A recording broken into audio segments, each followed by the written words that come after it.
Cigarettes. 1987 U.S. category sales totaled $34 billion. To put that in perspective, that's more than 3 times what Americans spent on domestic passenger cars last year.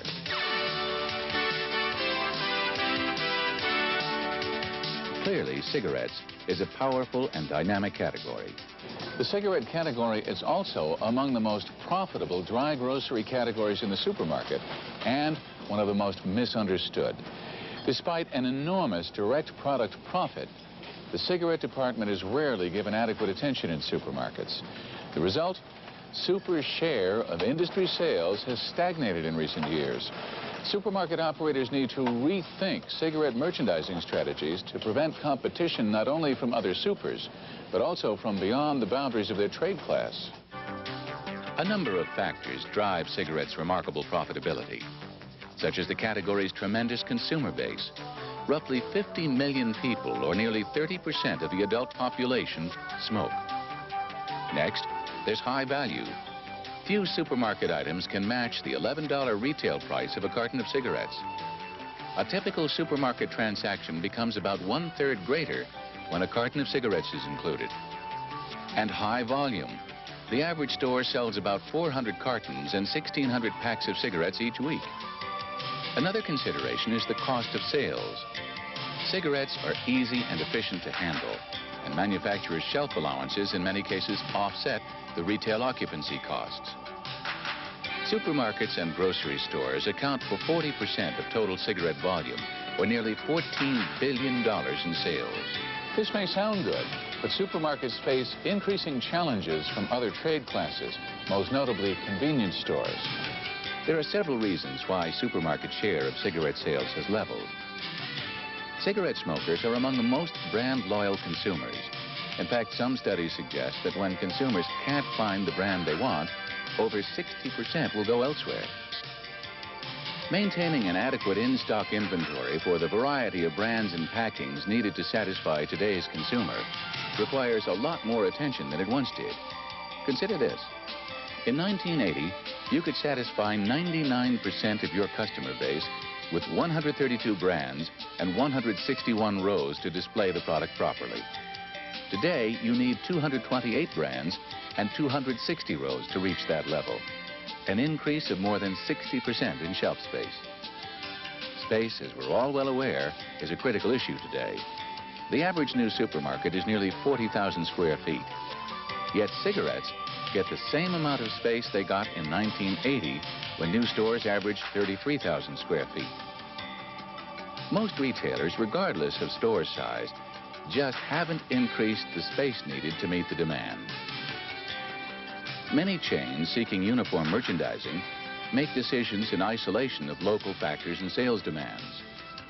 Space allocations for cigarettes remain the same from store to store, even though the store's volumes may vary from $5 to $20 million per year. Squeezing the space devoted to this category results in lost sales. In most cases, existing space doesn't allow for the selection needed to meet consumer demand. And even if most customers' brand selections are available, lost sales and profits result because inventory falls short on better-selling brands, causing out-of-stocks. Recognizing the cigarette category's profit potential is a critical first step in recapturing lost sales opportunities.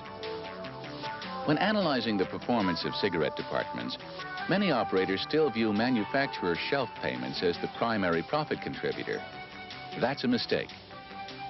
Planogramming for shelf payments in isolation of brand performance results in misallocation and out-of-stocks. The average cigarette sale in the U.S., combining packs and cartons, generates $2.13 in gross profit. Factoring in discounts, allowances, and minimal product costs, you get a direct product profit of $2.21. In other words, cigarettes are among a very few product categories that carry gross profit to the bottom line. In contrast, shelf payments actually contribute less than 10% of the total average yield of $2.21 per carton sold. Single package sales generate even greater profits. On average, each carton sold as packs will result in $3.15 in DPP. Traditionally, however, supermarket retailers have considered single packages to be a relatively insignificant part of their cigarette business. Industry-wide, single pack share has increased from 34% in 1982 to almost 50% in 1986. Consequently, supermarket operators now have an opportunity here to increase profits through more aggressive package merchandising and promotion. As with cartons, maximum performance is a direct result of sound merchandising. A centralized merchandising system with sufficient SKUs to provide wide selection and increase customer convenience will add to the category's performance. Centralizing pack merchandising hardware will also provide the perfect location for cigarette promotions designed to capture impulse sales. Carton sales, a traditional stronghold of supermarkets, face increasing competition from other retail outlets like C-stores and gas stations. More and more, they are recognizing the high profit potential of full category merchandising and are seeking to expand cartons' performance in their operations. Supers can meet this challenge by pricing cartons aggressively and promoting the category. Prominent end cap positioning is also a must for strong carton sales, as is offering a wide selection. Let's look at how an increase in carton space allocation can increase profitability in your operation. First, increase category space. For example, an increase of just 4 feet will accommodate 360 more cartons in inventory. This will not only reduce the level of out-of-stocks on the faster-moving brands, but also provide the space to widen selection. And increasing the category space is really a cost-free decision. Why? The increased inventory of 360 cartons adds up to only $36 a month in holding costs, a figure covered 6 times over by the increase of $200 a month in merchandising shelf payments. Your net gain is equal to $164 per month before your first carton is even sold. As you've just seen, there's tremendous potential for profit in cigarettes. But we at Philip Morris want to help you increase the profitability of cigarettes in your store. Your Philip Morris representative has the information, services, and programs you need to help generate more profit from this profitable category.